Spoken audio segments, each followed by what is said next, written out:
Hey, if you've been following the news about the big crypto exchange platform called FTX, you know that the company has filed for bankruptcy and the investors who held their crypto on the FTX app are now, well, basically screwed out of all their money.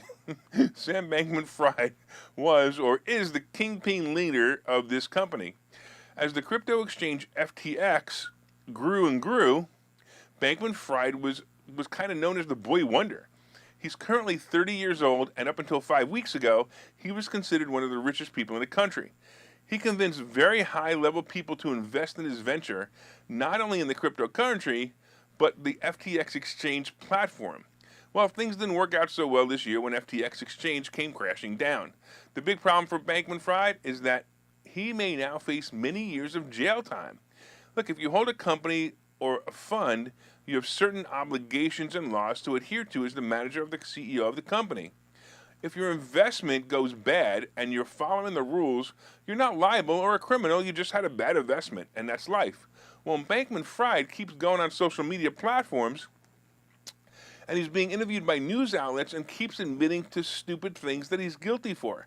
He has said this, and he has said it's all his fault, and when he says it's all his fault, it doesn't matter if he says it's all his fault. He still could be guilty or not guilty. But although that's not an admission of guilt, it can be used against him in the court with other things he has done that are illegal. He claims to basically, he claims to have books that are so poor that it's hard to unwind his personal assets from his company assets. The company FTX was worth about $32 billion just a few months ago and is now worth nothing. One of the issues that's facing the investors, both big and small, is their access to any assets in the exchange now being held indefinitely or will be gone forever.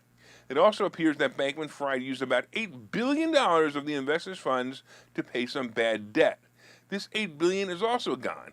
The newly appointed CEO who took over to try to save the company is a guy named John Ray III. In a recent interview, he said that in his 40 years of legal restructuring experience, he's never seen such a complete failure of corporate controls and such complete absence of trustworthy financial information that occurred here. By the way, this is the same Ray who presided over the Enron liquidation in 2000s. So this guy, John Ray, is just there to oversee the liquidation of the company and help put the puzzle pieces back together for regulators and prosecutors to go after Bankman Fried. Bankman Fried continues to blame his ex-girlfriend for the problems and says he was unaware of the bookkeeping and other issues that caused the collapse of the company. There's also a rumor that his money, or should I say the investors' money, that he accidentally stole, went to the Democrat Party to help them fund the election. Apparently, he was second highest donor to the party by donating millions to the party. So here we are. We have a man who committed fraud, funneled money to top party officials, and is now talking too much. So what do you think that means for the future of Bankman Fried? Well, I have the date of December 21st to be the date he commits Clintoncide. Any takers on the pool? I really wanted the 19th, but somebody already had picked that date. Oh, and there's also a side bet on who gets killed first, Elon Musk or Sam Bankman-Fried. Hey, did you see a recent post by Musk?